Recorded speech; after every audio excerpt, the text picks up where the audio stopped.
계속해서 아모스 대하설교 오늘 하면서 아모스 마무리됩니다. 한 주만 빠져도 성경 66권 중에서 한 권이라는 큰 내용을 들어보지 못하게 돼요. 아모스 지나가면 언제 또 아모스 할까요? 7년 뒤에. 그러니까 최선을 다해서 하나님 말씀에 귀 기울이는 것이 참 금보다 귀합니다. 그래서 오전에 우리가 계속해서 아모스를 봤기 때문에 연장선상에서 오후에는 정의의 강물을 찾아서 라는 제목으로 하나님의 말씀을 선포하려고 합니다. 한번 또 따라해 보시죠. 정의의 강물을 찾아서. 여러분의 인생 가운데서 가장 달콤했던 물이 무엇입니까? 우리 인생 가운데서 가장 깊었던, 가장 기뻤던, 맑았던, 가장 시원했던 물이 무엇입니까? 제가 물이라고 표현을 했지만 정말 우리 인생에 있어서 속 시원한 게 뭐냐 이거예요. 가장 속 시원한 일이 무엇이냐 하는 거예요. 여러 가지 일을 이야기할 수 있겠지만 가장 달콤했던 속 시원한 물은 바로 정의라는 물이에요. 이 정의가 바로 이루어질 때 우리 속에서 영적인 희락을 누리게 됩니다. 정의가 없다면 우리 기독교도 없는 거예요. 정의가 없다면 여러분 신앙도 헛된 것입니다. 정의가 없다면 저처럼 불쌍한 사람도 없고 여러분처럼 답답한 사람도 없는 것이죠. 정의가 없다면 이 시간에 왜 이러고 있는 거예요? 정의가 있기 때문에 이 땅에서 우리가 조금 손가락질 당하고 손해보고 욕먹고 조금 부당한 대우를 받는 것 같다고 할지라도 뭐가 있어요? 기쁨이 있는 거죠. 왜? 언제 그 정의가 회복되니까? 바로 요한계시록에 보게 되면 백보좌 심판이라고 하는 최후의 재판이 한 번 남아 있어요. 하나님 앞에 그 정의라고 하는 저울 위에 우리가 올라가게 된다는 것입니다. 그 정의가 없다면은 뭐 하는 거예요? 이 시간에 우리가 왜 우리가 밖에서 기독교인으로서 크리스찬으로서 손가락질 당하고 다른 기독교인이 잘못한 것까지 우리가 욕을 먹어야 하는 건가요? 정의가 없다면 모든 것이 허무한 것입니다. 그리고 우리 인간들이 가장 억울한 것이 그 정의감이 채워지지 않을 때라는 것이죠. 그 사회나 가족 구성원 내에서도 정의는 늘 팽팽하게 수평선을 그리려고 애를 씁니다. 가정에서는 누가 그 정의의 역할을 해주나요? 부모님이 하죠. 우리도 요즘에 재판을 하도 많이 해가지고 집에서 법이 생겼어요. 먼저 잡은 자의 것이다. 가만둬. 아론이가 먼저 잡고 가지고 놀고 있던 거지. 아니 내가 아론이가 먼저 갖고 놀고 있던 거야. 그게 뭐예요? 법이에요. 법. 정의라고요. 정의. 반대 경우도 있어요. 아론이가 누나 와서 때려. 한나를 조그만 게 때린다고. 그럼 한나의 외침은, 정의로운 외침은 이거예요. 내가 먼저 갖고 놀고 있었어. 내가 먼저 갖고 놀고 있었어. 내가 먼저 갖고 놀고 있었어.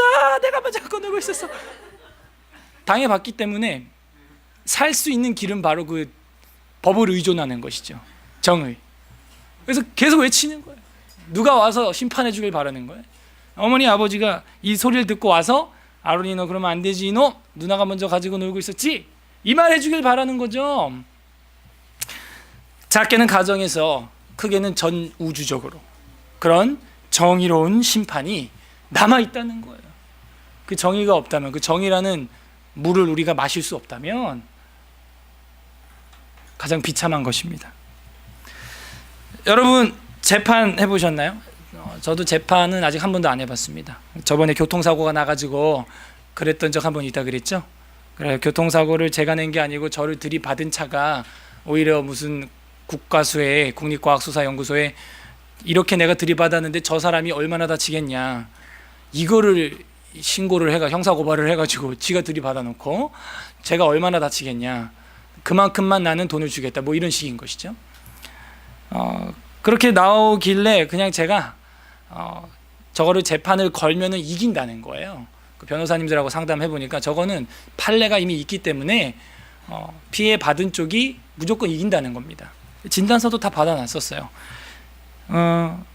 그래서 법원에 이제 제가 소송만 딱 걸면은 승리하게 되는 거죠. 근데 그 소송 걸어서 승리하기까지의 과정이 쉽지가 않습니다.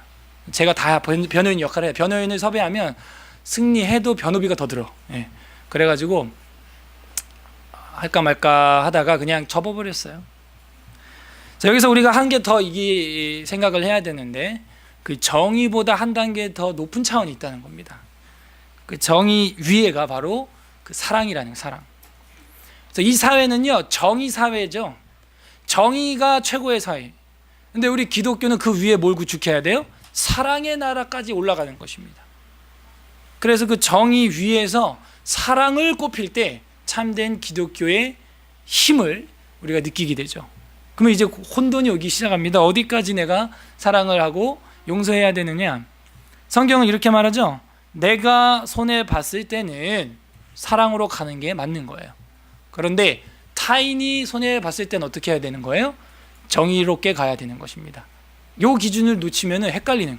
구약은 눈에는 눈, 이에는 인데 신약은 뭐 오리를 가자면 십리를 가고 뭐 이러거든요. 손해보라는 거죠. 맞아요. 근데 이제 이러는 거야. 형이 손해봐. 예수님 있잖아.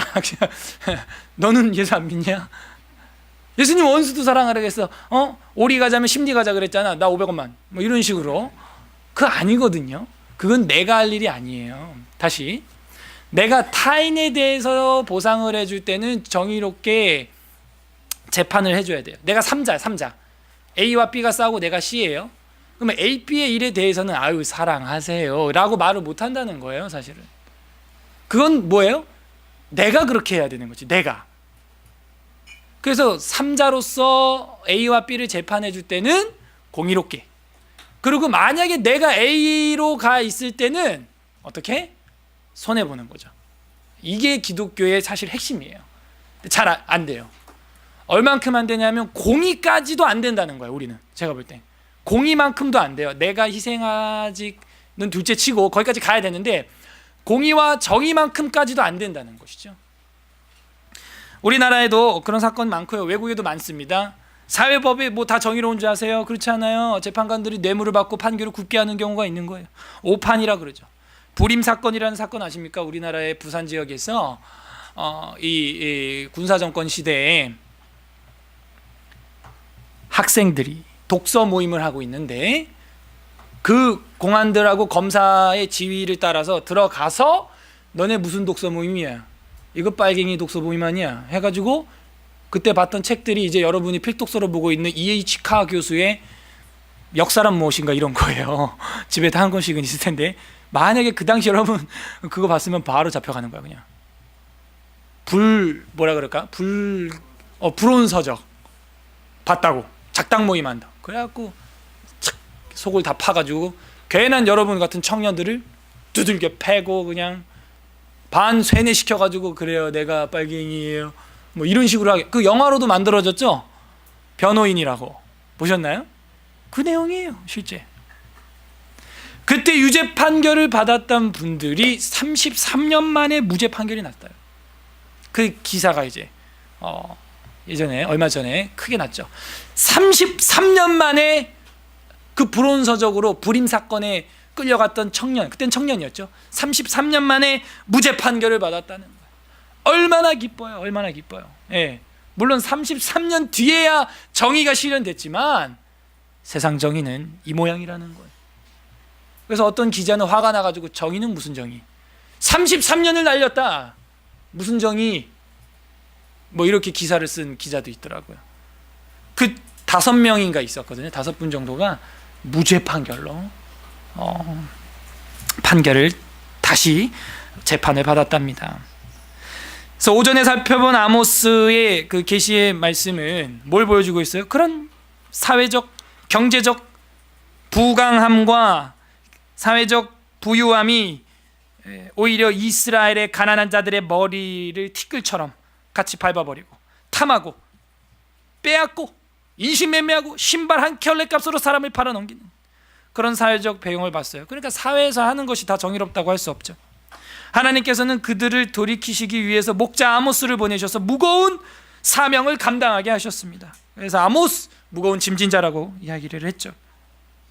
그래서 아모스의 주제는 뭐라 그랬어요? 하나님의 보편적 정의, 누구에게만이 아니라 누구에게나 다 하나님은 그 기준 잣대를 들이댄다는 거예요. 임박한 심판에 대해서 회개하라는 것이죠. 너희도. 그래서 이제 우리가 보는 이제 5장을 읽었는데 5, 6, 7, 8, 9장까지 해서 6장까지가 원래 열방에 대한 경고였고 7장에서 9장까지가 이 임박한 심판에 대한 환상 모음집이라고 할 수 있어요. 경고와 심판에 대한 환상과 회복의 메시지, 그런 게 나온다고 오전에 구조 설명을 했습니다. 그래서 열방 심판에 대해서 6장까지 우리가 본 다음에 7장부터 그 심판에 대한 환상을 우리가 또 보면서 아모스를 정리하게 될 것입니다. 그리스도인들이 다른 사람들을 대함에 있어서 정의와 의는 하나님과의 바른 관계의 핵심적인 증거라는 것을 우리는 아모스를 통해서 배워야 되는.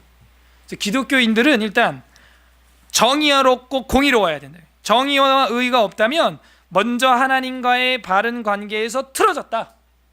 그게 기본인 거예요. 쉽게 말하면 양심, 본성의 빛, 이런 겁니다. 그게 정의의 기준이거든요, 사실은. 그게 죽어 있으면 하나님과의 핵심적인 관계가 벌써 틀어져 있는 거예요. 그래서 어려서부터 아이들에게 그런 바른 것과 그른 것을 알려주는 이유가 그거죠. 정의가 뭐냐를 알려주는 거예요, 사실은. 여러분, 아브라함의 후손이 뭡니까? 아브라함을 향하여 하나님이 왜 불렀대요? 창세기에 보게 되면 왜 불렀대요? 의와 공도를 행하게 하기 위하여 너희를 불렀다는 거예요. 이건 기독교의 굉장히 중요한 신학 중에 하나입니다. 우리 창세기 한번 다시 복습하는 마음으로, 너무 오래전이라 3년 전이죠. 보면요, 정확히 아브라함을 부르는 장면에서 하나님이 이야기를 하세요. 창세기 18장 19절, 구약성경 22페이지입니다.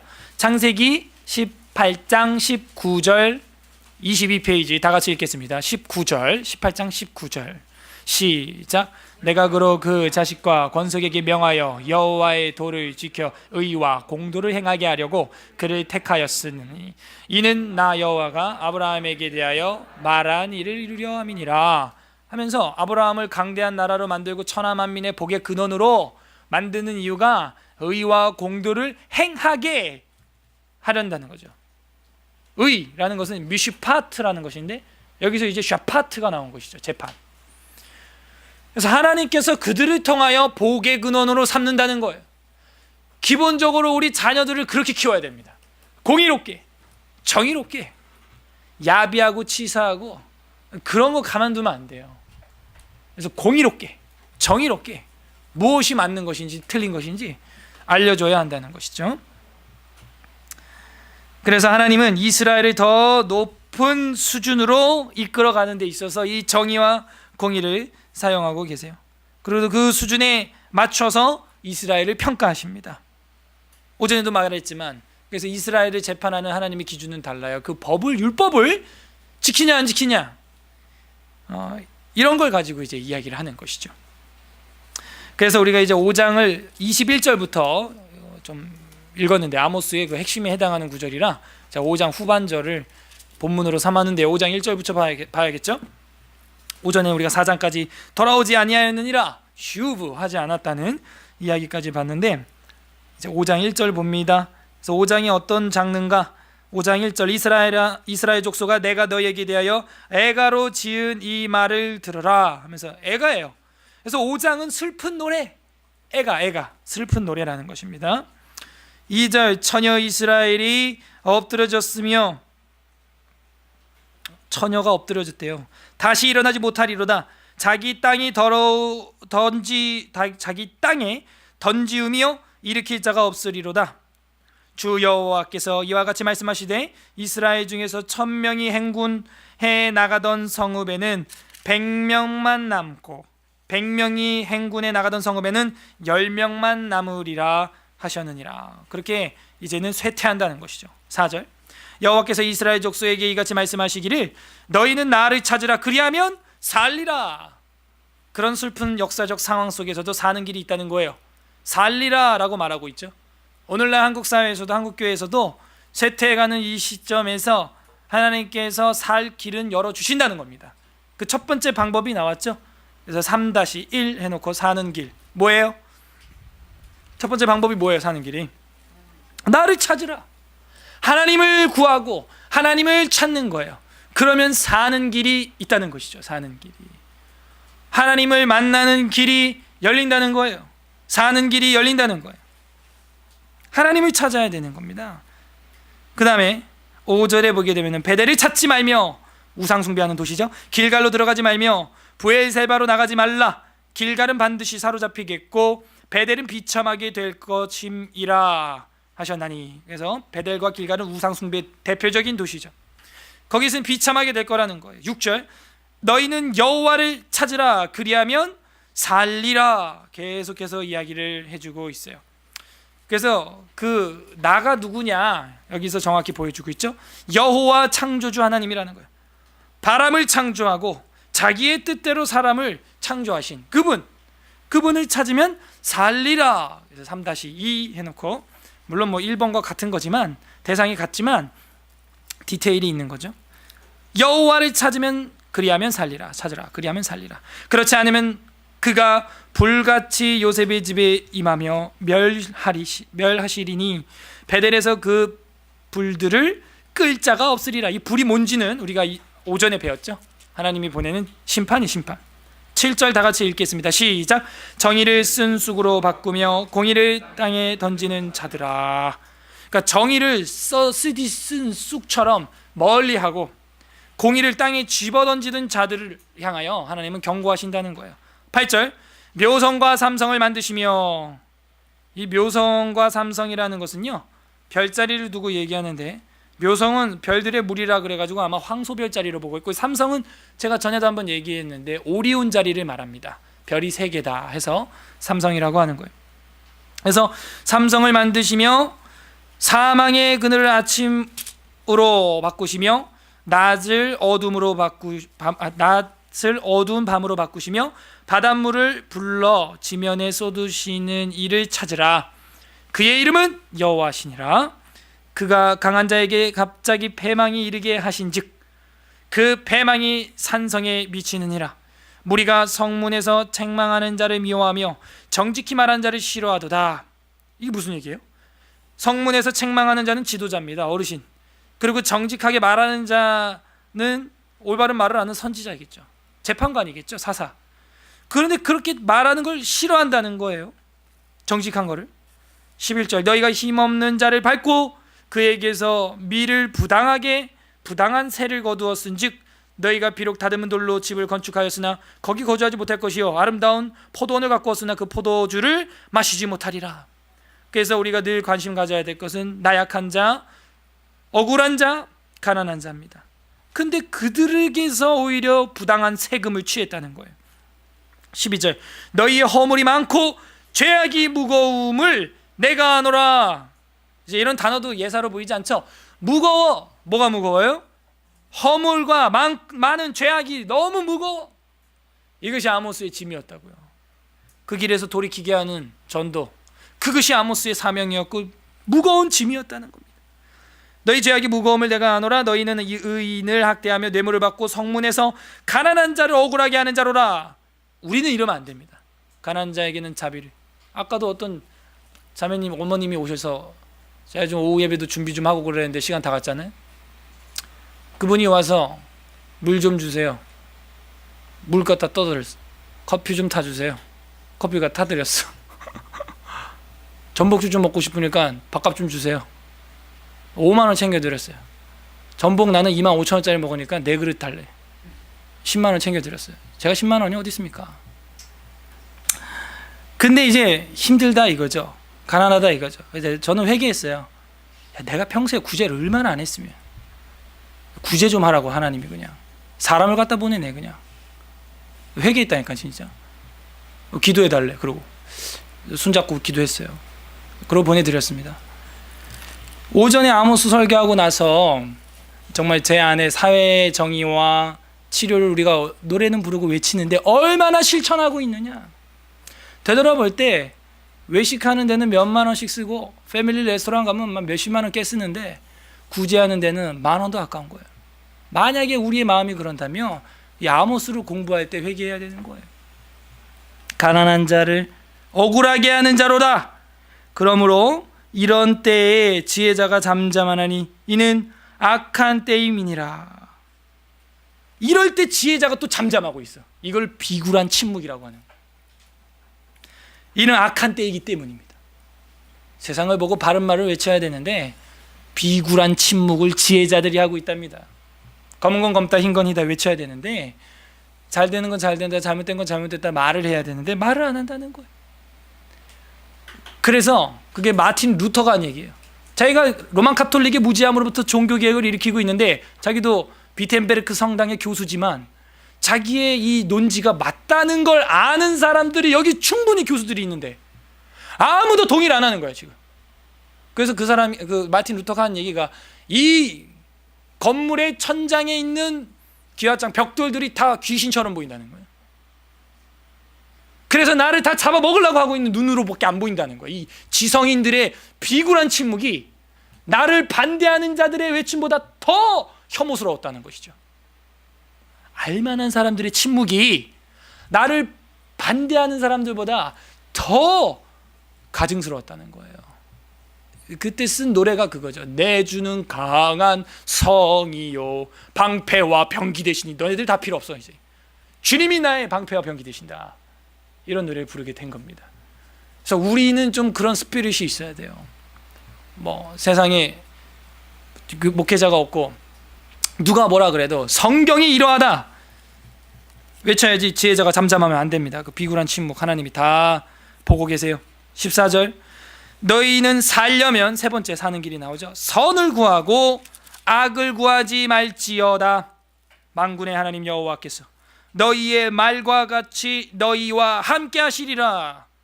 언제 함께 한다는 거예요? 선을 구하고 악을 구하지 않을 때, 선을 행하며 살아갈 때 여호와께서 너희 말과 같이 너희와 함께 한다는 것입니다. 우리는 뭐 성경 열심히 배워놓고 아무런 선도 안 행한다면 하나님 함께 하지 않아요. 너희는 악을 미워하고 선을 사랑하며 성문에서 정의를 세울지어다. 정의. 만군의 하나님 여호와께서 혹시 요셉의 남은 자를 불쌍히 여기시리라까지가 이제 애가가 끝났어요. 16절 그러므로 주 만군의 하나님 여호와께서 이와 같이 말씀하시기를 사람이 모든 광장에서 울겠고 모든 거리에서 슬프도다 슬프도다 하겠으며 농부를 불러다가 애곡하게 하며 울음꾼을 불러다가 울게 할 것이며 모든 포도원에서도 울리니 이는 내가 너희 가운데로 지나갈 것임이라 여호와의 말씀이니라. 그러니까 주님이 지나가면은 울 일밖에 없다는 거예요. 이제 재앙이 임한다는 것이죠. 심판, 재판, 마지막 재판이죠. 18절에 보게 되면 화 있을진저 여호와의 날을 사모하는 자여 너희가 어찌하여 여호와의 날을 사모하느냐.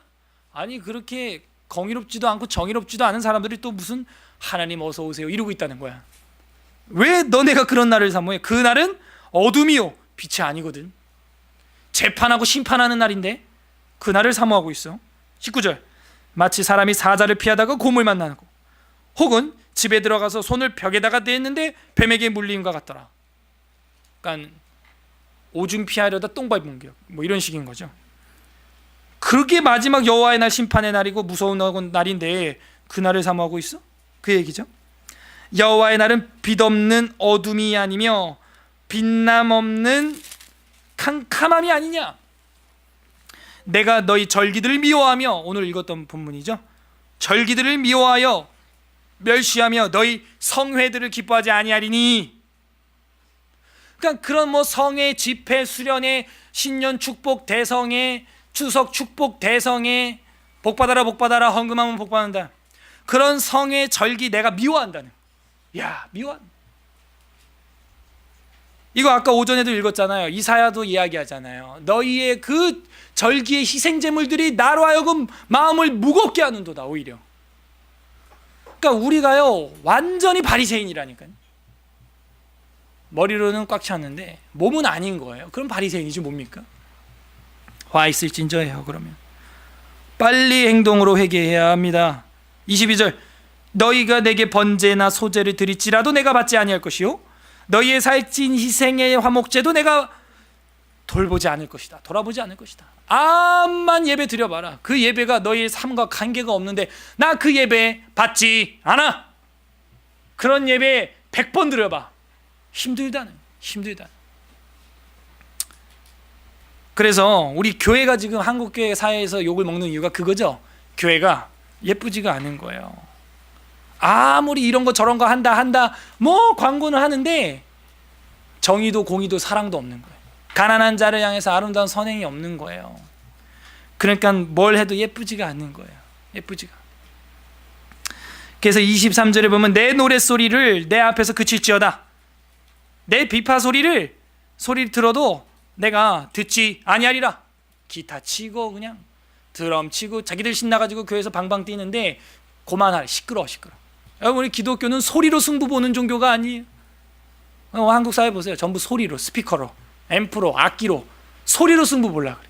우리는 소리로 승부 보는 종교가 아니고 뭐예요? 진리로, 정의로 승부를 봐야죠. 그렇게 해야 된다는 거예요. 아까 그 자매님도 자꾸 얘기 나오네. 하도 시간을 많이 쏟아가지고 내가 거기다 왜 우리 교회 들어왔느냐. 어느 날은 이렇게 왔다 갔다 이 도로로 340번 타고 왔다 갔다 하는데 예배 끝나고 나서였나 봐요. 말쑥하게 양복 입은 사람들이, 젊은이들이, 제가 젊죠. 예. 그 인사하면서 잘 가라고 뭐 인사하고 뭐 하는 장면을 봤대. 그래가지고 지나가면서 우리 교회 한번 와보고 싶었다는 거예요. 근데 지난주 금요일 날 왔는데 문전박대를 받았대. 근데 이제 그건 모르고 그런 거예요. 뭐냐면 우린 금요 철회가 없잖아요. 그 회비 내고 듣는 금요반이거든요. 근데 거기를 막 비집고 들어올라 그러니까 가라 그랬나 봐 누가. 그래갖고 이제 갔다가 오늘은 뭐 그렇게 안 하겠지. 그러고 와가지고 물 달라, 커피 달라, 이제 밥값 달라, 이제 이렇게 한 거예요. 그런데 우리 교회를 이렇게 밖에서 보는데 그렇게 너무 예뻤다는 거예요. 지하실인데 뭐가 그렇게 좋아가지고 사람들이 저렇게 모이고 양복 입은 사람들이고 또 젊은이들이 인사를 하고 나누고. 근데 다른 교회는 보면은 십자가가 달려는 있는데 예쁘지가 않더래. 자기 눈에 하나 안 예쁘대. 그냥 우리 교회는 십자가도 없잖아, 그죠? 근데 우리 교회는 아무튼 계속 왔다 갔다 버스 타고 왔다 갔다 할 때 보이나 봐요. 이 골목 사이에 우리 교회 간판이. 그래가지고 왔다는 거예요. 자기가 왔다는 거예요.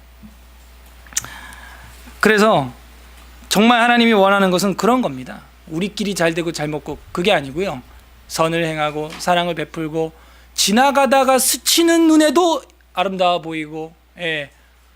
그래서 양복 입길 잘했다 뭐 이런 생각도 하는데 그 말을 하더라고요. 교회 젊은이들이 양복을 딱 입고 정장을 입은 사람들이 그렇게 한다는.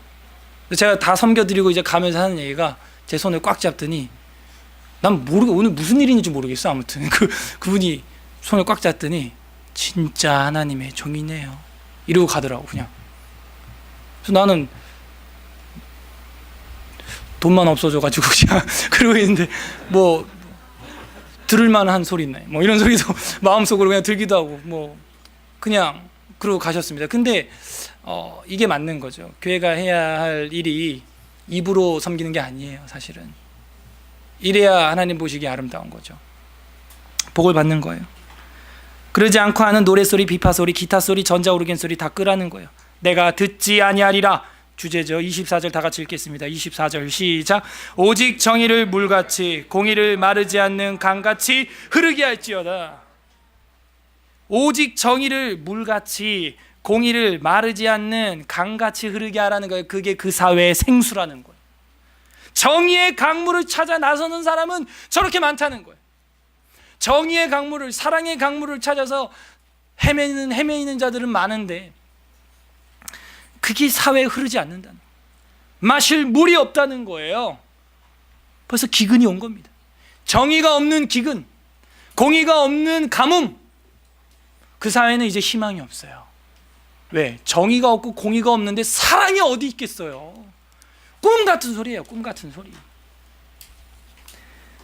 정의와 공의가 마르지 않는 강물같이 흐르게 해야 되고, 우리 서울 에스라 교회는 to help church, 돕는 교회 아니에요. 에스라 도우시는 하나님 아니에요. 어쨌든 여러분들도 다 도우시길 바랍니다.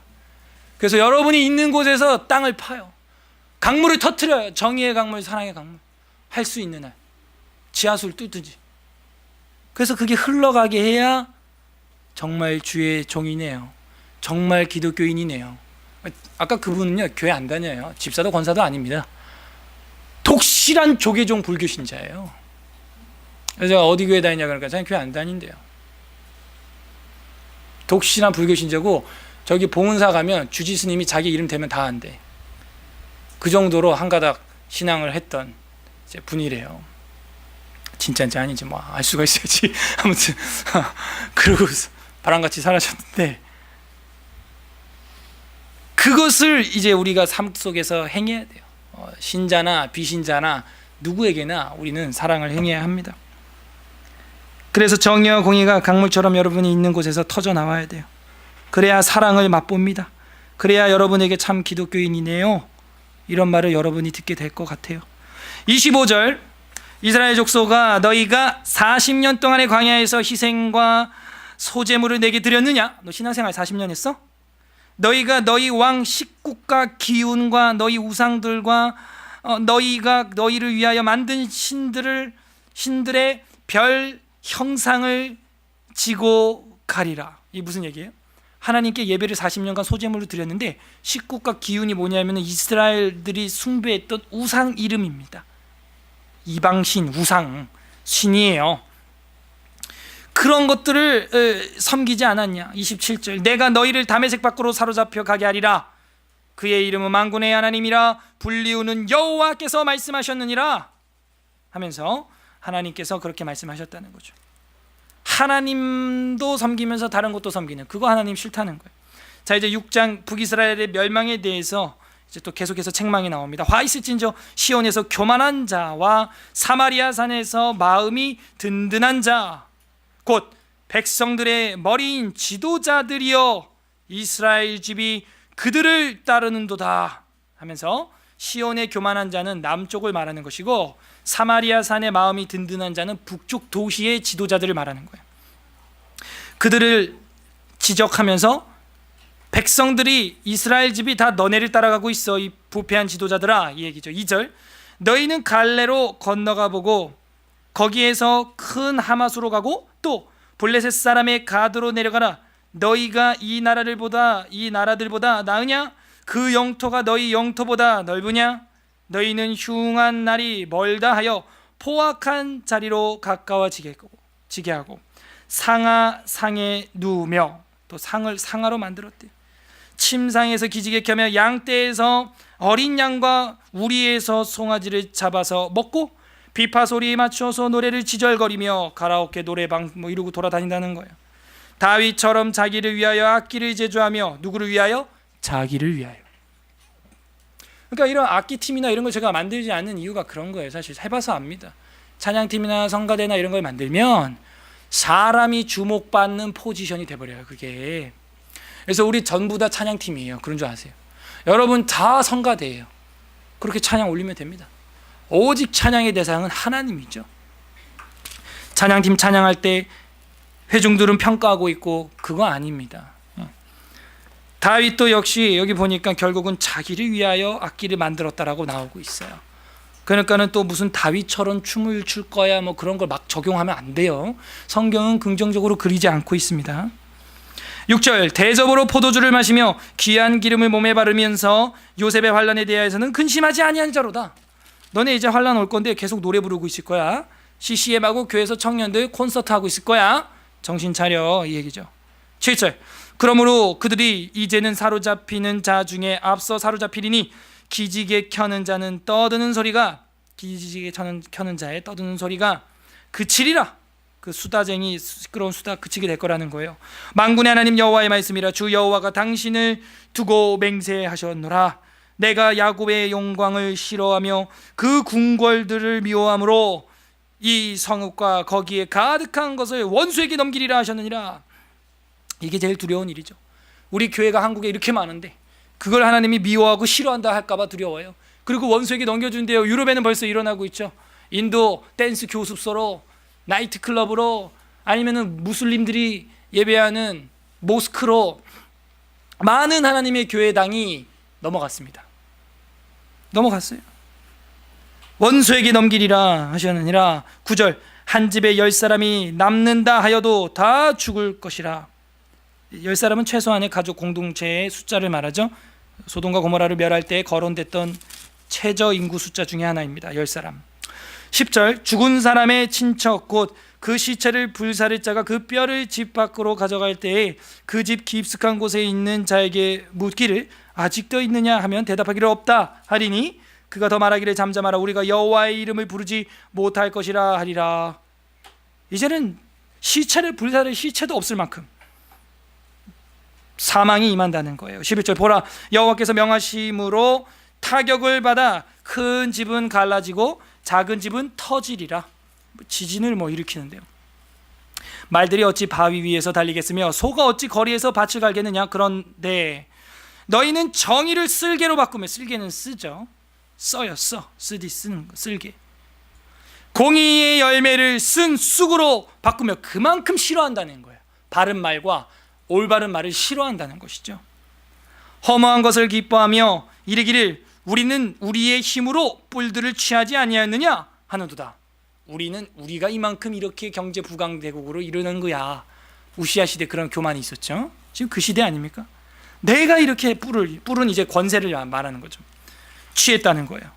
14절 만군의 하나님 여호와의 말씀이니라. 이스라엘 족속아 내가 한 나라를 일으켜 너희를 치리니 그들이 하맛 어기에서부터 아라바 시내까지 너희를 학대하리라 하셨더라. 자, 이 하맛 어기에서부터 아라바 바다는 옛날에 요나 시대 때 회복됐던 그 땅인데 그거 다시 다 환수해가, 다시 다 반환해, 다시 다 환불 처리하겠다는 거예요. 하나님이.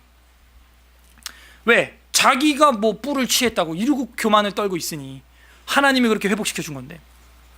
7장 이제 여기부터가 이제 본격적으로 임박한 심판에 대한 환상 모음집, 경고와 심판에 대한 환상과 이제 권면이 이제 9장이 나온다 그랬죠. 이제 7, 8, 9 하면 끝납니다. 짧아요, 장이.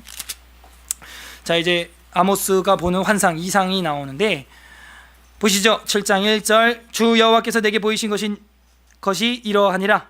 왕이 풀을 벤 후 풀이 다시 움돋기 시작할 때 주께서 메뚜기를 지으심에 만드심에 메뚜기가 땅의 풀을 다 먹은지라. 내가 이르되 주 여호와여 청하건대 사하소서.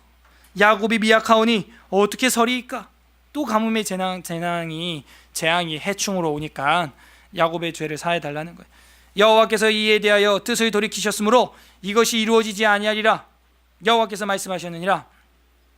재판을 받아야 된다는 거예요. 4절 주 여호와께서 또 내게 보이신 것이 이러하니라. 주 여호와께서 명령하여 불로 징벌하게 하시니 불이 큰 바다를 삼키고 육지까지 먹으려 하는지라.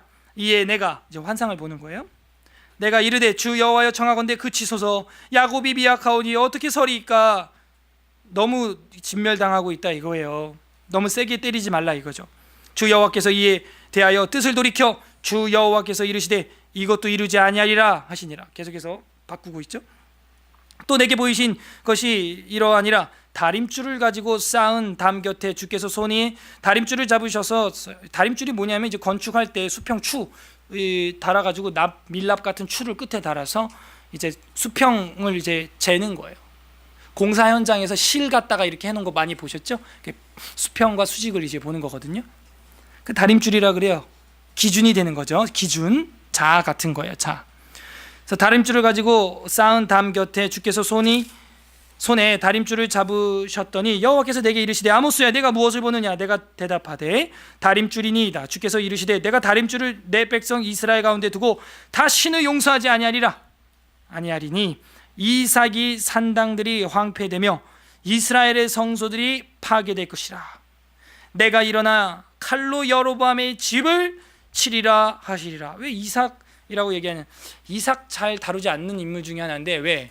워낙 선하고 착하고 트러블이 없는 사람이기 때문에 잘 거론이 안 되는데 그렇게 착한 믿음의 조상인 이삭이 이루어 놓은 것도 끝난다는 거예요.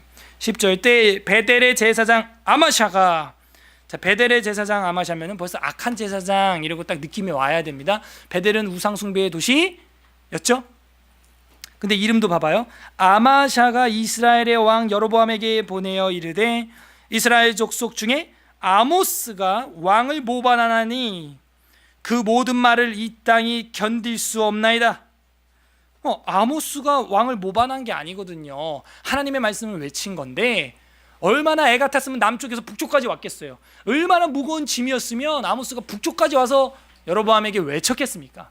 근데 지금 아모스가 외친 말씀을 아마샤는 지금 뭐로 보고 있어요? 모반하는 욕으로 여기고 있다는 거예요. 욕이 아니에요. 그건 제대로 진단을 한 겁니다. 11절 아모스가 말하기를 여로보암은 칼에 죽겠고 이스라엘은 반드시 사로잡혀 그 땅에서 떠나겠다 하나이다. 아마샤가 또 아모스에게 이르되 선견자야 너는 유다 땅으로 도망하여 남쪽으로 가. 왜 북쪽에 왔어? 이 얘기죠. 유다 땅으로 도망하여 가서 거기서나 떡을 먹으며 거기서나 빌어먹어. 뭐 이런 얘기죠. 이 말을 왜 하겠어요? 지가 빌어먹었으니까. 아모스는 빌어먹는 사람이 아니에요. 아모스는 목자입니다. 그냥 어디서 월급이 나오는 사람도 아니고 왕 밑에서 애교 떨었던 사람도 아니에요. 드고와 목자지 왕실을 출입했던 사람이 아닙니다. 근데 아마샤가 이런 말을 하는 이유는 지가 그러니까. 지가 지금 북쪽에서 왕실에서 떨어지는 콩고물로 먹고 있으니까. 그래서 이름도 봐요. 아마샤, 아모스, 자음이 똑같죠. 그러니까 이 거짓 선지자. 비슷한데 이거 가짜예요. 아마샤는. 13절 다시는 베델에서 예언하지 말라. 이는 왕의 성소요 나라의 궁궐임이니라. 강남이나 서초구나 아니면은 조찬 기도에 와서는 좋은 말만 하고 나라의 번영만 외치라는 거예요. 쓴소리 하지 말라는 것이죠. 과연 성경이 그렇게 말하고 있습니까? 그러지 않습니다. 쓴소리 해야 돼요. 하나님의 말씀을 쓸개처럼 여기면 안 되고요. 정말 이 하나님의 말씀을 먹어야 되는 거예요. 몸에 좋은 건 쓴 거예요. 14절 아모스가 아마샤에게 대답하여 이르되 나는 선지자가 아니며 선지자의 아들도 아니라 나는 목자요 뽕나무를 재배하는 자로서 양떼를 따를 때에 여호와께서 나를 데려다가 여호와께서 내게 이르시기를 가서 내 백성 이스라엘에게 예언하라 하셔서 내가 와서 외치는 거지. 내가 무슨 왕 밑에서 월급 타고 뭐 그런 거 아니다 난. 16절 이제 너는 여호와의 말씀을 들을지니라. 네가 이르기를 이스라엘에 대하여 예언하지 말며 이삭의 집을 향하여 경고하지 말라 하므로 여호와께서 이같이 말씀하시기를 네 아내는 성읍 가운데서 창녀가 될 것이요 최고의 저주죠. 네 자녀들은 칼에 엎드러지며 내 땅은 측량되어 나누어질 것이며 너는 더러운 땅에서 죽을 것이요 이스라엘은 반드시 사로잡혀 그 땅에서 떠나리라 하셨느니라 하면서 하나님이 아모스를 통하여 아마샤의 집안을 심판하는 메시지를 전했어요. 아모스가 아마샤에게 8장 계속해서 환상이 보입니다. 주 여호와께서 내게 이와 같이 보이셨느니라. 봤죠? 보라 여름 과일 한 광줄이니라. 웬 과일 바구니?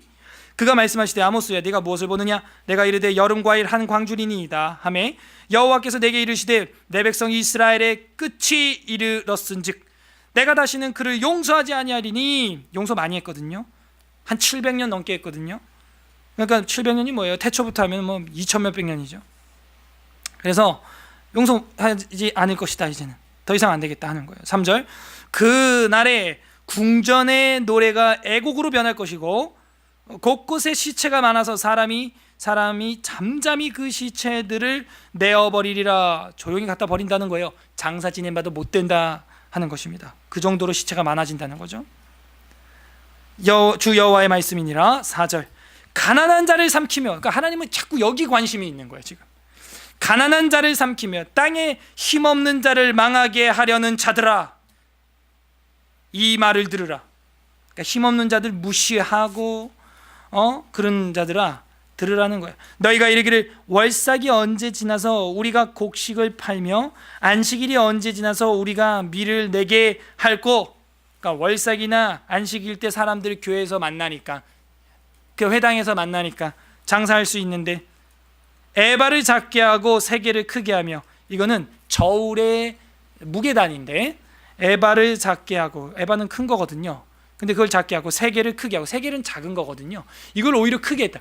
부당이득. 저울을 갖다가 이렇게 뭐라 그럴까요? 개조한 거예요. 예, 그래가지고 속이는 거죠. 속이는 저울이에요. 거짓 저울로 속이며 은으로 힘없는 자를 사며 신 한 켤레로 가난한 자를 사며 찌꺼기 밀을 팔자 하는도다. 자기들도 먹지 않는 거 그거 갖다가 팔고. 진짜인지 모르겠는데 아버지가 떡볶이 장사를 하는데, 아빠 나도 떡볶이 해줘. 집에 가서 깨끗하게 해줄게. 그게 아니죠. 그거 아니죠. 그렇게 장사하면 안 돼요. 여호와께서 야곱의 영광을 두고 맹세하시되 내가 그들의 모든 행위를 절대로 잊지 아니하리라 하셨나니 이로 말미암아 땅이 떨지 않겠으며 그 가운데 모든 주민이 애통하지 않겠느냐. 온 땅이 강에 넘침같이 솟아오르며 애굽강같이 뛰놀다가 낮아지리라. 주 여호와의 말씀이니라. 그날에 내가 해를 대낮에 지게 하며 백주의 땅이 캄캄하게 하며 재앙이 임한다는 거예요. 너희 절기를 애통으로, 너희 모든 노래를 애곡으로 변하게 하며 모든 사람에게 굵은 배로 허리를 동이게 하며 모든 머리를 대머리가 되게 하며 독자의 죽음으로 말미암아. 아들 하나밖에 없는데 죽는다는 거예요. 애통하듯 하게 하며 결국은 곤고한 날과 같게 하리라. 그리고 11절에 기근을 보낸다는 거예요. 주 여호와의 말씀이니라. 보라 날이 이를지라. 이제 이런 앞에서 이상해서 읽었던 그런 재앙들을 다 보내도 회개 안 해요. 돌아오지 아니하느니라. 안 돌아오니까 이제 끝으로 갈수록 더 센 게 나와요. 점점 약발이 안 먹혀요. 한마디로. 그래서 11절에 주 여호와의 말씀이니라. 보라 날이 이를지라 내가 기근을 땅에 보내리니. 아까 뭐 메뚜기도 보내고 뭐 하시더니 또 뭘 보낸대요. 양식이 없어 주림이 아니며. 양식이 없는 주림이 아닌 기근이 있나요? 물이 없어 가람이 아니요. 물이 없는 기근 말고 또 다른 기근이 있나요? 여호와의 말씀을 듣지 못한 기갈이라 하는 거예요. 이건 제가 볼 때 인과응보예요. 본인들이 가정에서, 교회에서, 사회에서 정의의 강물을 찾아 나서지 않으니까, 정의의 강물을 쓰디 쓴 쓸개처럼 여기니까 말라버린 거예요. 완전히 말라버리니까 어떻게 돼요? 하나님도 말씀의 강물을 말려버리는 것이죠. 여기서 우리는 연관관계를, 상관관계를 찾아낼 수 있죠. 여태껏 외쳤던 하나님의 보편적 정의가 뭐냐 이거예요. 말씀이라는 게 지금 결론에 나오고 있잖아요. 그 말씀이 정의라는 거예요. 너네 보니까 정의의 강물이 없어, 너네 사회에. 그래서 하나님이 말씀을 듣지 못하는 기갈을 보내주겠다는 거예요. 여러분 지금 피곤하고 졸릴 지경으로 성경을 꾸역꾸역 배우고 계실 때 열심히 먹어놔야 돼. 나중에는 배우고 싶어도 못 배우는 시대가 올 수 있다는 거예요. 개인적인 말씀의 기갈이 임할 수 있다는 거예요. 그래서 젊은이들이 어떻게 한답니까? 12절 사람의 이 바다에서 저 바다 끝까지, 이 바다에서 태평양 건너 저 반대 지구 반대편까지, 북쪽에서 동쪽까지 비틀거리며 여호와의 말씀을 구하려고 돌아다녀도 얻지 못하는 시대가 온다는 거예요. 그날에 아름다운 처녀와 젊은 남자가 다 갈하여 쓰러지리라. 이제는 하나님의 말씀을 듣지 못한 갈증으로 인하여 영적인 영생의 삶을 포기하고 쓰러진다는 거예요. 이제 듣고 싶어도 들을 곳이 없는 거예요. 이제 배우고 싶어도 배울 곳이 없는 거예요. 제가 교회를 왜 개척해야 됩니까? 서울에 이렇게 교회가 많은데. 에스라하우스 갔다 오다가 교통사고 난 거예요. 그때 드는 사명감 아닌 사명감이 이거예요. 왜 서울 경기 지역에 교회가 그렇게 많은데 성경 66권 가르쳐주는 교회도 수련회도 하나도 없냐 이거예요. 왜 저 경남 산청까지 갔다 오다가 이런 사고까지 당해야 되냐 이거예요.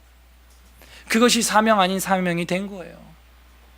그래서 서울 지역에도 이 정의의 강물, 말씀의 강물을 파자. 그래갖고 판지 지금 한 8년 횟수로는 2007년 2월부터 했으니까요. 여기까지 오게 된 것입니다. 그래서 제일 비참한 벌이 바로 아예 하나님 뜻 자체를 모르는 것이죠. 말씀이 말라버리는 거예요. 개인이 받은 저주 중에서 가장 큰 저주입니다. 양식이 없는 기근은 육신이 죽을 정도. 근데 이 말씀이 없는 기근은 영혼이 죽는 거예요. 영혼이. 그날의 젊은 청년들이 다 쓰러진다는 거예요. 청년의 때 가장 열심히 배울 수 있을 시절인데 그 청년들이 못 배울 정도가 된다면 기성세대들 아니면 기혼자들이 배울 수 있는 길은 더 멀어지는 겁니다. 사실 14절에 사마리아에 죄된 우상을 두고 맹세하여 이르기를 다나 내 신들이 살아있음을 두고 맹세하노라 하거나 브엘세바가 위하는 것이 살아있음을 두고 맹세하노라 하는 사람들은 엎드러지고 다시 일어나지 못할 것이다. 무슨 말이냐면 그 우상을 두고 맹세하고 브엘세바도 이제 우상의 도시가 됐거든요. 거기 두고 맹세하는 자들은 다 엎드러진다는 거예요. 여러분, 하나님의 말씀은 문제가 없어요. 지금 보니까, 그죠? 하나님의 말씀은 늘 있습니다. 여러분 손에도 들려 있네요. 하나님의 말씀은 문제가 없어요. 하나님의 말씀은 늘 건재합니다. 그럼 누가 문제인 거예요? 하나님의 말씀이 문제인 거예요? 사람이 문제인 거예요? 사람이 문제가, 사람이. 하나님은 문제가 없어요. 말씀도 문제가 없어요. 여러분, 하나님의 말씀이 그렇게 빈약합니까? 하나님의 말씀이 그렇게 능력이 없어요? 하나님의 말씀이 그거밖에 안 돼요? 그런 거예요? 아니라는 거죠. 문제는 말씀에 있는 게 아니라 사람에게 있다는 것을 지금 보여주고 있는 거예요. 하나님의 말씀은 예나 지금이나 앞으로나 영원 무궁하도록 동일하세요.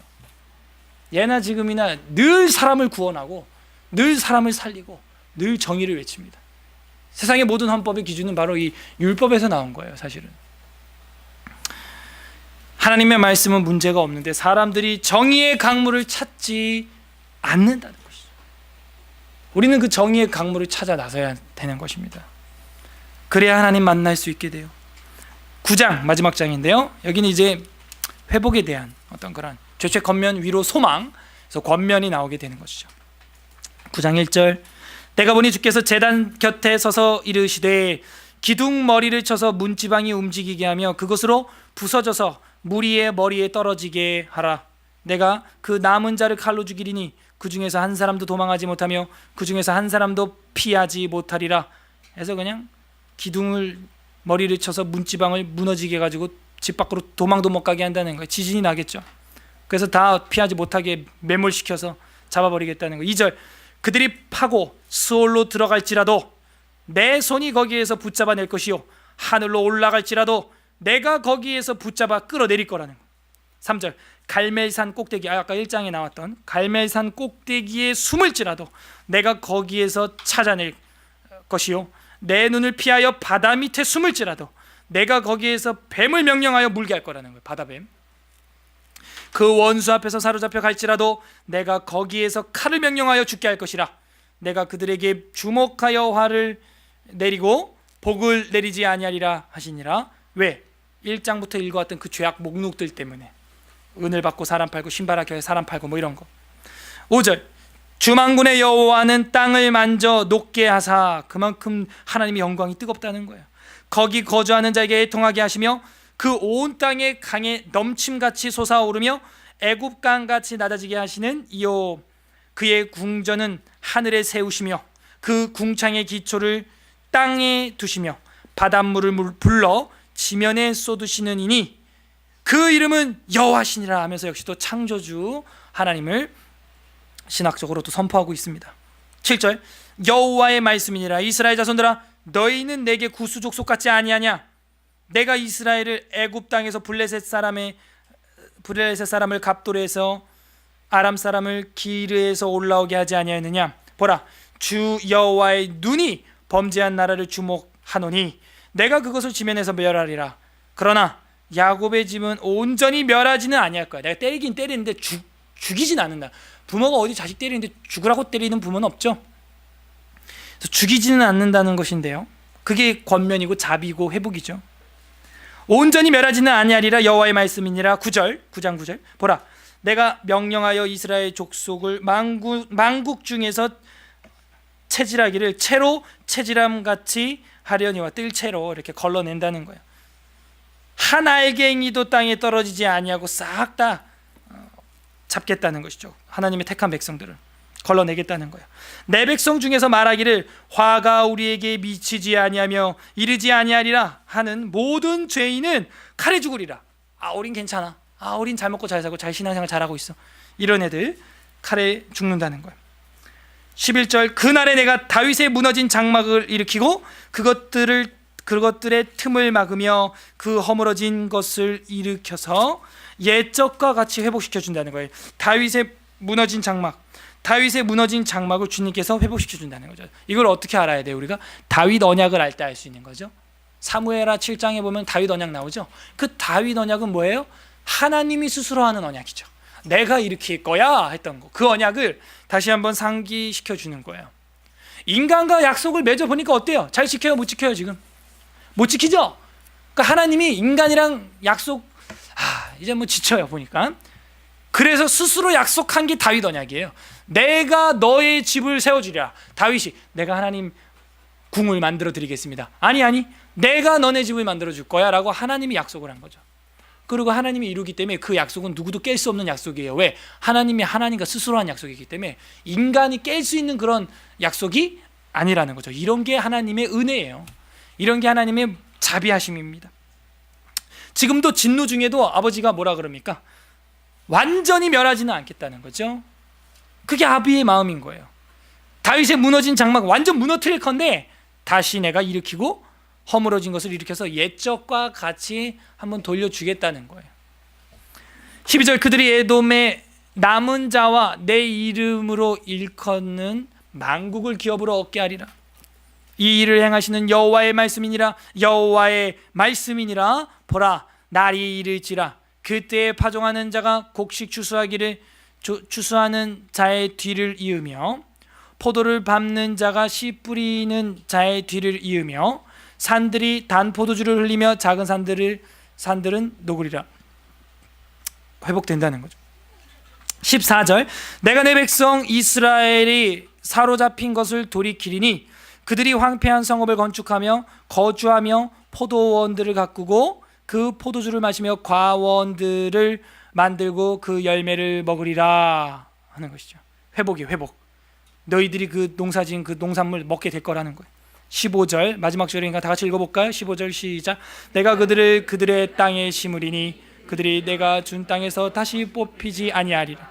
내 하나님 여호와의 말씀이니라 해서 회복해서 돌아오는 자들은 뜰채로 걸어내 같이 싹 뜰채로 걸러내가지고 하나님께 돌아온 자들은 다시 심어서 다시는 뽑히지 않게 하나님이 하시겠다 하는 걸 지금 말씀해 주시는 거예요. 자, 이 14절하고 15절은 참 대단한 역사가 있는 구절 중에 하나인데 14절하고 15절 이게 뭐냐면은 이스라엘이 그 유명한 6.1 전쟁이라는 전쟁을 할 때 무기로 삼았던 구절이에요. 그래서 6.1 전쟁이 이제 아람의 연합군들하고 사우디아라비아로부터 해가지고 중동 지역에 그 아람의 연합군들하고 이스라엘 강원도만한 나라 하나하고 싸운 겁니다. 근데 이스라엘이 심지어 시나이 반도까지 다 잡아먹었었죠. 대단했어요. 근데 처음에는 밀렸어요. 왜? 그날이 안식일이었거든. 그래서 안식일날 기습 공격을 당해서 이스라엘은 안식일날 일 안 하거든요. 그래서 총폭탄 다 맞고 이를 바드득 하면서 다음날 저녁 6시가 안식일 해제거든요. 그래서 저녁 6시 딱 되니까 이제 전 지역의 전쟁 사이렌이 울리는 거예요. 우리 민방위 때처럼 윙 하면서 이스라엘이 그 큰 사우디부터 해가지고 이집트부터 해가지고 다 밀어가지고 점령을 합니다. 그리고 이제 그 제너럴 장군이 인터뷰를 해요. 어떻게 해서 그 조그만 이스라엘이 이렇게 이기게 됐느냐? 인터뷰를 하는데 우리한테 신무기가 있었다. 또 무슨 신무기를 개발했나 보다 이스라엘이. 그래서 이겼구나. 그래, 그 신무기는 무엇입니까? 하고 물어봤더니 그 이스라엘 장군이 우리 모든 군인들 주머니 속에 다 하나씩 있다고. 또 무슨 신무기가 그렇게 또 마이크로 칩처럼 작은 그런 신무기인가 했더니 주머니에서 꺼내는데 조그만 종이에요. 그 종이에 여기 9장 14절하고 15절을 써놓은 거예요. 뭐예요? 내가 내 백성 이스라엘을 사로잡힌 것을 돌이키리니 그들이 황폐한 성읍을 건축하고 거주하며 포도원들을 가꾸고 그 포도주를 마시며 과원들을 만들고 그 열매를 먹으리라. 내가 그들을 그 땅에 심으리니 그들이 내가 준 땅에서 다시 뽑히지 아니하리라. 내 하나님 여호와의 말씀이니라 했기 때문에 이 말씀을 무기로 삼고 싸웠다. 봐봐요. 지금까지도 아직까지도 뽑히지 않고 있잖아요. 이스라엘이 그 조그만 나라가. 그런 이제 역사적인 배경이 있는 구절 중에 하나입니다. 이러면서 마지막은 소망과 권면을 보여주면서 아모스가 끝나게 되었습니다. 이제 정리를 하고 기도해야 되겠는데요. 아모스의 주제는 하나님의 보편적인 정의입니다. 그 정의의 강물을 찾지 않는 사회에서 정의가 말라버린 정의가 가뭄을 맞이한 그 사회에서는 하나님께서도 말씀을 말려버리겠다는 거예요. 말씀을 듣지 못한 기근을 보내겠다는 거예요. 그걸 우리가 가지고 있을 때 지금 잘 관리해야 돼요. 그걸 잃어버리고 나서 옛날에 금잔디 나의 살던 고향은 해봐야 이미 늦었다는 것입니다. 그래서 우리 교회가 나가야 할 방향은, 우리 가정이, 내 개인의 신앙이 나가야 할 방향은 바로 그 정의의 강물줄기를 따라 가야 되는 것이죠. 인류 문명도 보면 다 강물줄기를 향해 포진되어 있습니다. 나일강 문명, 중국도 마찬가지고, 우리도 한강 아니에요? 결국에 낙동강 아니에요? 그 강을 향해서 우리 인류가 번성한 거와 마찬가지로 우리의 신앙은 정의의 강물, 그 정의의 강물을 따라갈 때 우리의 영적인 부흥이 일어나게 되는 것입니다. 그리스도인들이 다른 사람들의 대함에 있어서 정의와 공의는 하나님과의 바른 관계를 맺고 있는지 핵심적으로 보여주는 단면도라는 것이죠. 정의와 공의의 강이 말라버린다면 여호와 하나님의 말씀을 듣지 못하는 기갈을 우리가 맞이하게 된다 하는 것을 우리는 가슴 깊이 새겨요. 예수 그리스도께서 말씀하십니다. 마태복음 23장 23절 찾아보겠습니다. 마태복음 23장 23절, 마태복음 23장 23절, 신약성경이죠. 네, 설교는 결론을 향해 왔습니다. 이 바리새인과 서기관들의 외식을 심판하시는, 질책하시는 장이 23장입니다. 거기서도 23절 우리 다 같이 한번 읽어보겠습니다. 화 있을진저, 시작. 화 있을진저 외식하는 서기관들과 바리새인들이여, 너희가 박하와 회향과 근처의 11조는 드리되 율법에 더 중한 바 정의와 긍휼과 믿음은 버렸도다. 그러나 이것도 행하고 저것도 버리지 말아야 할지니라. 뭐가 화가 있다는 거예요? 신앙이 열심히 없다는 거예요? 11조 안 낸다는 거예요? 아니요, 열심히 하고 있다는 거예요. 근처에 팥뿌리까지 세가지고 11조를 드리고 있다는 거예요. 그런데 율법에 더 중요한 바 정의와 긍휼, 사랑이죠. 정의와 사랑과 믿음을 버렸다는 거예요. 그래서 예수님께서는 그들을 화 있을진저, fire, 불, 재앙, 아모스와 똑같은 이야기를 전 인류의 아모스인 예수님께서 지금 하고 있는 거예요. 아모스서의 내용이 뭐예요? 에돔에 불을 보내리니, 다메섹에 불을 보내리니, 유다에 불을 보내리니 그랬잖아요. 재앙이 임한다는 거예요. 요한복음 4장 가보겠습니다. 요한복음 4장 14절, 뒤로 가야죠. 마태, 마가, 누가, 요한. 이제 두 절만 읽고 기도하고 마치겠습니다. 요한복음 4장 14절. 우리 주님께서 우리에게 허락해 주신 정의, 우리는 그 생명수를 마셔야 한다 하는 거예요. 4장 14절 읽겠습니다. 시작. 내가 주는 물을 마시는 자는 영원히 목마르지 아니하리니 내가 주는 물은 그 속에서 영생하도록 솟아나는 샘물이 되리라. 여러분은 이 정의의 강물을 찾아 나서야 되는 겁니다. 그 강물의 근원지는 바로 우리 주 예수 그리스도라는 걸 보여주고 있어요. 마지막입니다. 7장 37절, 7장 37절 38절 두 절입니다. 7장 37절 38절 157페이지 두 절입니다. 명절 끝날 다 같이 읽겠습니다. 시작. 명절 끝날 그 큰 날에 예수께서 서서 외쳐 이르시되 누구든지 목마르거든 내게로 와서 마시라. 나를 믿는 자는 성경의 이름과 같이 그 배에서 생수의 강이 흘러나오리라 하시니. 주님께로 오게 되면은 영원한 갈증, 영원한 기근, 그 모든 것을 해결할 수 있다는 것을 보여주고 있어요. 왜? 말씀이 육체가 되어 오신 분이 우리 주 예수 그리스도이기 때문입니다. 말씀이 육신이 되어 오신 분이라는 거예요. 그래서 우리가 그 주님을 만나고 주님을 의지할 때 영원한 목마름과 갈증에서 벗어나게 되는 거예요. 예. 허무함을 많은 사람들이 느낍니다. 예. 얼마 전에도 연예인들 이야기하는 거 들어보니까는 최고의 스타인데 그 수만 명의 팬들 앞에서 공연할 때는 즐거웠는데 혼자 숙소에 와서 덩그러니 잠을 잘 때 그 밀려오는 공허함, 갈증 해소가 안 된다는 거예요. 우리의 목마름을 해소시켜주는 것은 세상이 아니에요. 이 우시아 시대, 아사랴 시대의 부귀영화가 아니라는 겁니다. 우리 영혼의 갈증을 정말 해결해 줄 수 있는 것은 말씀의 강물이고, 말씀이 육신이 되어 오신 우리 주 예수 그리스도를 만날 때 우물가의 여인은 영생수를 퍼가게 되는 거예요. 요한계시록 19장 11절에 보게 되면은 이건 찾으셔도 되고 안 찾으셔도 됩니다. 주님께서 마지막에 어떻게 심판하시는가 이렇게 말씀하고 있어요. 19장 11절에 또 내가 하늘이 열린 것을 보니 보라 백마와 그것을 탄 자가 있으니, 우리 주 예수님입니다. 백마를 탄 자, 백마와 그것을 탄 자가 있으니 그 이름은 충신과 진실이라. 그가 무엇과 무엇으로 싸우냐? 공의로 심판하며 싸우더라. 이렇게 돼. 그렇게 해서 이제 거짓 선지자들, 잘못된 그런 이단 사이비들, 그런 것들 다 처단한다. 세상에 거짓된 재판관들, 거짓된 지도자들 다 주께서 심판하신다는 거예요. 심판.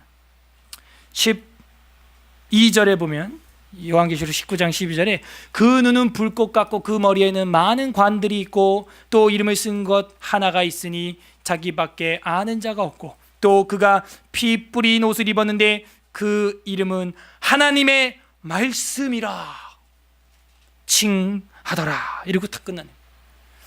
결국에는요, 정의의 강물을 따라가는 사람들, 바로 우리 주님을 만나게 됩니다. 그리고 마지막 날 심판받을 때 그 정의로우신 말씀의 옷을 입으신 그 주님 앞에서 어여치 서게 되고 무죄 판결을 받게 되는 것이죠. 그래서 우리 서울 에스라 교인들 모두 다 이 아모스를 생각할 때 사회적 짐을 함께 지기도 해야겠지만, 이제는 이 말씀의 강물을 마시지 못하는 가족들과 이웃들을 바라보면서 함께 짐을 나눠지고, 이제는 이 강물을, 이 생명의 말씀을 나누는 일에, 영생수를 퍼서 나르는 일에, 정의의 강물을 나누는 일에 돕는 교회, 에스라 교회 모든 성도님들 되시기를 주님의 이름으로 간절히 바랍니다. 우리 이 시간 이제 아모스 전체를 생각하면서 우리 기도하고 마무리를 하겠습니다. 이제 다 함께 기도할 때, 하나님, 우리가 정의롭지 못했던 것들, 공의롭지 못했던 것들, 공평하지 못하게 행했던 것들, 하나님 회개하오니 용서하여 주시옵소서.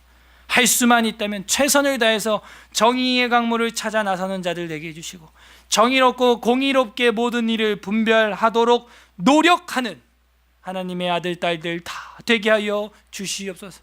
손해보고 바보라고 손가락질 당할지 모르지만 하나님 앞에서 분명히 재판을 받아야 하니, 우리가 코람데오 하나님 앞에서 정말 정의로운 것을, 공의로운 것을 지금 당장 손해볼지라도 그것을 먼저 선택할 수 있는 주님의 아들, 딸들 되게 해달라고, 그리고 이것을 우리가 정의의 강물을 버려서 우리 인생 가운데 말씀의 기갈이 임하지 않도록, 젊은 청년 남녀들이 동에서 서로 전 세계를 헤매서 다녀도 찾지 못하는 그 말씀의 기근이 우리에게 임하지 않도록 지금부터 열심으로 하나님의 말씀을 파고 그 생명수의 우물을 파서 우리 자손 대대로 이 우물을, 믿음의 우물을 상속시켜 줄 수 있도록 다 함께 회개와 결단하는 기도하도록 하겠습니다. 기도합니다. 하나님 아버지 감사드립니다. 저희들에게 주신 이 하나님의 말씀